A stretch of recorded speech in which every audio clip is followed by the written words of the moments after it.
Sur l'exploitation avec les Grandes Mares, on sème 70-75 hectares de maïs. Ça fait 30, 40, 50 ans qu'il y a du maïs en silage sur l'exploitation familiale. On arrive depuis une dizaine, une quinzaine d'années à sortir 17 tonnes de matière sèche hectare.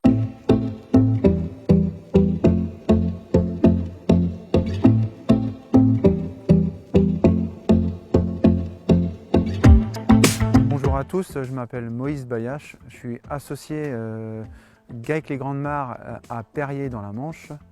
On est polyculteur éleveur, on a 200 vaches laitières, une SAU de 160 hectares et 75 hectares de maïs semés annuellement pour nourrir principalement les vaches laitières. Comment on travaille? On va commencer par le commencement, j'ai envie de dire. On choisit déjà les indices variétaux entre 240, 50 jusqu'à 270 chez nous.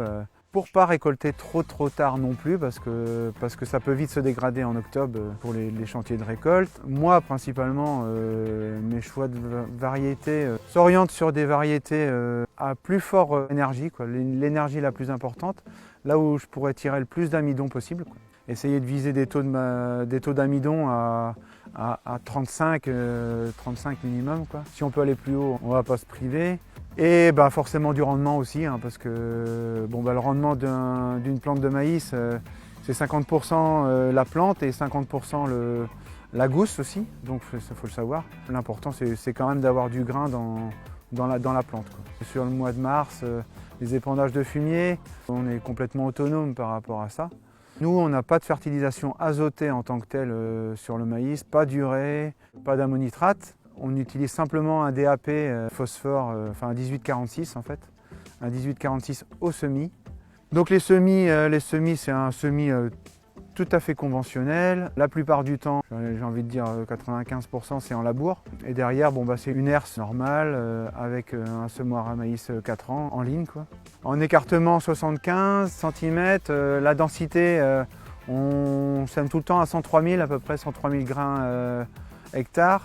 Ça fait 2 doses 0,5 à peu près à l'hectare. On vise le rendement 17 tonnes à peu près. Alors, les meilleures parcelles, on ne va pas dire 20 tonnes, mais on s'y approche, c'est sûr. Les moins bonnes, en fonction des années, 14-15 tonnes, voilà.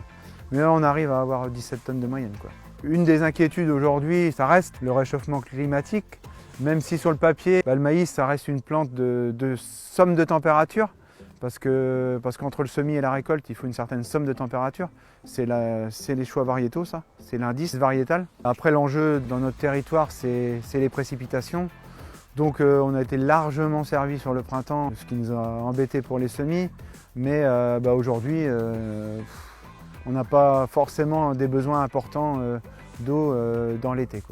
Alors une année ne fait pas l'autre. On verra bien, mais ça fait des années dans la région qu'on produit du maïs et pour le moment on n'a pas eu de soucis. Donc on sera peut-être dans les derniers impactés par les sécheresses estivales.